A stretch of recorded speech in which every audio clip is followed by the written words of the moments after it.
সকলোলৈকে ভোগালী বিহুৰ বহুত মৰম আৰু শুভেচ্ছাৰে আজি লৈ আনিছোঁ কেটলি পিঠা বা টেকেলি পিঠাৰ ৰেচিপি এটা। তাৰ কাৰণে মই লৈছোঁ নৰ্মেল ভাত খোৱা চাউল 4 কাপ আৰু জহা চাউল 1 কাপ। এতিয়া চাউলখিনি পানী দি 4 ঘণ্টাৰ কাৰণে তিয়াই থৈ দিম। 4 ঘণ্টাৰ পাছত চাউলখিনি টুকি পানীখিনি হৰকিবলৈ দিম। তাৰ পাছত এইখিনি খুন্দি চালি ল'ম। চাউল যিকোনো ভাত খোৱা চাউল ল'ব পাৰে, ষ্টিকি ৰাইচ নহ'লে হ'ল।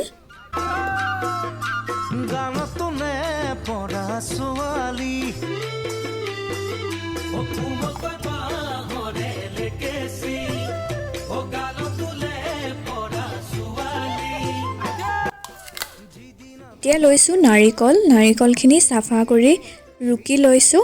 তাৰপিছত ৰুকি থোৱা নাৰিকলখিনি আৰু চেনি মিক্স কৰি ল'ম। মই চেনিখিনিও খুন্দি লৈছোঁ। চেনিখিনি খুন্দি নল'লে গোটা গোটা হৈ থাকে। আজিকালি চেনিবোৰ অলপ ডাঙৰ হয়, সেইকাৰণে খুন্দি লওঁ। আৰু এইখিনি গুড়ৰ লগতো বনাব পাৰে, গুড় আৰু নাৰিকল মিক্স কৰি। মই বাৰু আজি চেনিৰ লগতে বনাইছোঁ। তাৰপিছত বেলেগ এটা বাচন লৈ লৈছোঁ। তাত জোখমতে পিঠাগুড়ি লৈ ল'ম। কিমান পিঠা বনাই সেইটো নিজৰ ওপৰত কথা। তাৰপিছত পিঠাগুড়িখিনিত অকণমান চেনি গুড়ি ছটিয়াই লৈছোঁ আৰু অলপমান ঠাণ্ডা পানী হাতেৰে ছটিয়াই লৈছোঁ। বেছিকৈ পানী নিদিব, অকণমান গোটা বান্ধিলেই হ'ল। তাৰপিছত মই এনেকুৱা চাকনি এখন লৈ লৈছোঁ।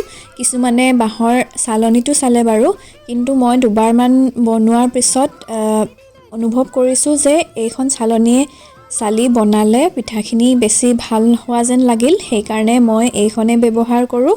আপোনালোকে বাঁহৰ চালনীও ল'ব পাৰিব। এইখনত মই এতিয়া যোনখিনি পিঠাগুড়ি সানি থৈছিলোঁ সেইখিনি চালি ল'লোঁ। তাৰপিছত লৈছোঁ কেটলি এটা। কেটলিটোত পানী লৈ লৈছোঁ।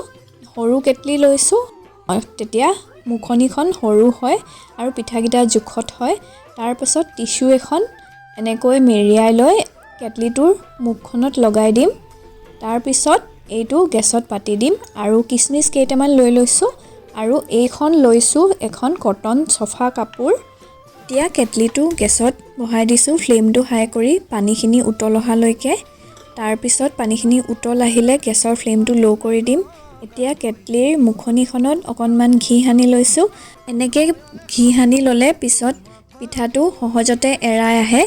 এতিয়া যোনখিনি পিঠাগুড়ি চালি থৈছিলোঁ সেইখিনিৰ এটা লেয়াৰ দি দিছোঁ।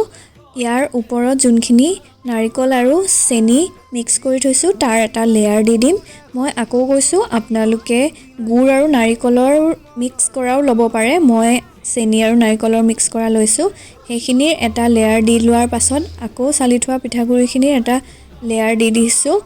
পিঠাগুড়িখিনি বেছিকৈ হেঁচি নিদিব, পাতলকৈ হেঁচি ফুল কৰি ল'ম।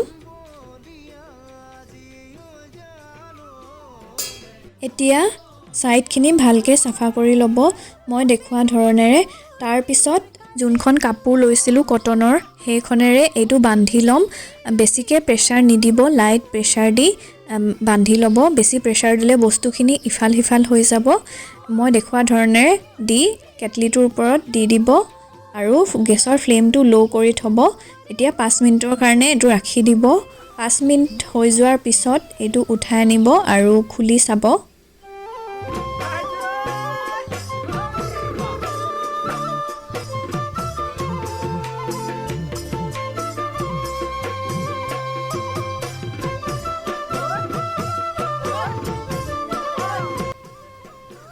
এতিয়া দেখিছেনে কাপোৰখন ধুনীয়াকৈ এৰাই আহিছে, তাত লাগি নধৰাকৈ, আৰু পিঠাটো এৰাই আহিছে অলপো লাগি নধৰাকৈ। এইটো পদ্ধতিৰে বনালে আপোনালোকে অতি সহজতে কেটলি পিঠা বা টেকেলি পিঠা বনাব পাৰিব। আজিৰ ভিডিঅ'টো চাই কেনেকুৱা পালে জনাব। আজিলৈ আহিছোঁ, বাই বাই।